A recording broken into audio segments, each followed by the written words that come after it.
बिस्मिल्लाहिर्रहमानिर्रहीम। अस्सलाम वालेकुम। आज मैं आपको मियाँ बीवी के हकूक़ के बारे में बताऊंगी। मियाँ बीवी का रिश्ता बड़ा गहरा होता है। कुरान पाक में अल्लाह ताला ने फरमाया, वो तुम्हारा लिबास हैं और तुम उनका लिबास हो। यानी मियाँ बीवी का एक पर्दा होता है, उनका राज एक होता है, उनकी बात एक होती है, उनका ख्याल एक होता है। वो एक दूसरे का एहतराम करते हैं, एक दूसरे की बात मानते हैं, एक दूसरे से अच्छा सलूक करते हैं, एक दूसरे के दुख और सुख में शरीक होते हैं। कुरान पाक में इरशाद है, और उनसे अच्छा सलूक करो, अपनी बीवियों से तुर्श रवि से पेश ना आओ, बल्कि प्यार और मोहब्बत का बर्ताव करो। बाज़ मर्द औरतों को पाँव की जूती ख्याल करते हैं, ये अहमकाना ख्याल है। बीवी तो घर वाली होती है, वो तो बादशाह की मलका होती है, वो तो खामद की मशीर होती है, वो तो घर भर की जीनत होती है, वो तो बच्चों की माँ होती है, वो तो औलाद की जन्नत होती है। उसे हकीर जानना नादानी और बेवकूफ़ी है। इन बीवियों के लिए इरशाद मुस्तफ़ा सल्लल्लाहु अलैहि वसल्लम है कि औरत पर सबसे ज़्यादा हक उसके खामद का है। अगर खुदा के सिवा सजदा जायज़ होता तो बीवी से कहा जाता कि वो अपने खामद को सजदा करे। हुज़ूर अकरम सल्लल्लाहु अलैहि वसल्लम ने फरमाया, जो औरत अल्लाह और उसके रसूल सल्लल्लाहु अलैहि वसल्लम की अताअत करे, शोहर का हुक्म जायज़ माने, उसकी खयानत ना करे, वो शहीदों और गाजियों में उठाई जाएगी। जब कोई औरत अपने खामद को इज़ा देती है तो जन्नत की हूर कहती है, ये तेरे पास मेहमान है, ये जन्नत में मेरा सरदार होगा। मियाँ बीवी एहतराम और इज़्ज़त का रिश्ता है, एतमाद और यकीन का रिश्ता है। मियाँ अपनी बीवी के साथ अच्छा सलूक करे और बीवी अपने शौहर का हर जायज़ हुक्म माने। जिसे वो पसंद करे उसे मिले और जिससे ना मिले उसके साथ ताल्लुक़ ना जोड़े। फरमाया कि जिसको में तीन चीज़ें मिल जाएं, उसका घर जन्नत है और जन्नत में है वो, दिल शाकिर, ज़ुबान ज़ाकिर और मोमना बीवी।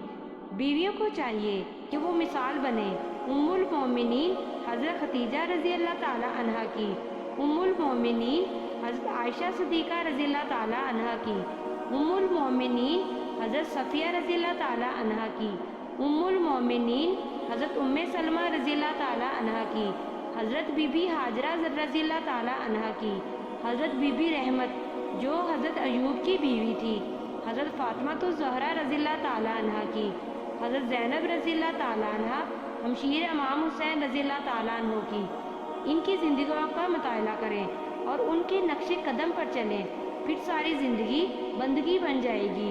औलाद भी मुत्तकी और मोमिन होगी और अदब व एहतराम करने वाली होगी।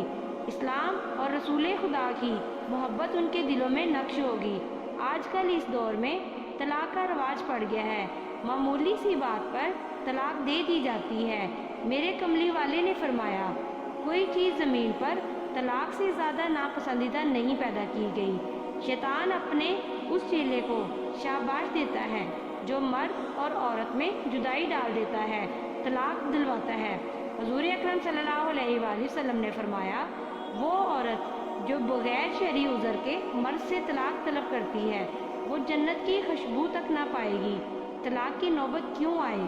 अगर इत्मीनान का रिश्ता कायम हो, इखलाक का रिश्ता कायम हो, प्यार और मोहब्बत का रिश्ता कायम हो, एक दूसरे के एहतराम का रिश्ता कायम हो, तो फिर तलाक का सवाल ही पैदा नहीं होता। अगर मियाँ बीवी में तलब कलामी या बदइत्मीनानी हो जाए तो फ़ौरन तलाक ना ली जाए और ना ही फ़ौरन तलाक दी जाए। बेहतर है कि आपस में अलग बिस्तर कर लें, बीवी को उसके वालिदैन के घर पहुँचा दें, कुछ लोगों को बिठाकर मुफाहमत करवा दें। कुरान मजीद में इरशाद है, दोनों जानिब से एक एक हाकिम मुकर्रर कर लें, जो दोनों की बात सुने और जो फैसला करें उन्हें तस्लीम करें। इस दौरान मियाँ बीवी का गुस्सा भी ठंडा हो जाएगा और तलाक की नौबत नहीं आएगी। अगर फिर भी मुफाहमत ना हो तो एक तलाक दें कि शायद सुलह हो जाए, दूसरे माह दूसरी तलाक दे दें। इस तलाक के बाद मियाँ और बीवी सुलह कर लें तो दोबारा निकाह हो सकता है, मगर फिर कुरान कहता है कि तलाक 2 बार है, फिर बुलाई के साथ रोक लेना है या एहसान के साथ छोड़ देना है। جب 3 طلاقیں دے دیتا ہے تو وہ عورت اس مرد پر حرام ہو جاتی ہے۔ اب وہ میاں اور بیوی کا رشتہ قائم نہیں رہتا، دونوں کو الگ ہونا چاہیے۔ بعض جاہل لوگ یہ بات کرتے ہیں کہ 3 طلاق کے بعد اگر 40 مسکینوں کو کھانا کھلا دیا جائے تو شوہر بیوی کو گھر لے جا سکتا ہے، طلاق ختم ہو جاتی ہے۔ یہ عقیدہ رکھنا گمراہی ہے۔ اگر میاں بیوی دوبارہ اپنا گھر بسا لیں گے تو وہ نکاح نہ ہوگا بلکہ وہ زنا ہوگا، ان کی اولاد حرامی ہوگی اور اللہ اور اس کے رسول صلی اللہ علیہ وآلہ وسلم اس پر عذاب نازل فرمائیں گے۔ اللہ تعالیٰ اور اس کے رسول صلی اللہ علیہ وآلہ وسلم کی نافرمانی بہت بڑا گناہ ہے۔ اللہ تعالیٰ ہمیں محفوظ رکھے۔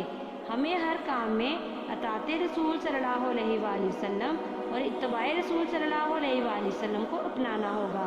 اگر اللہ اور رسول اللہ صلی اللہ علیہ وآلہ وسلم راضی ہیں تو موت بھی آسان ہوگی اور قبر میں جنت بھی ہوگی اور آخرت میں آرام ہی آرام ہوگا۔ آؤ اسلام کی راہ اپنا کر محبت کی خوشبو پلائیں اور دنیا کو خوشبوؤں سے بھر دیں۔ جزاک اللہ۔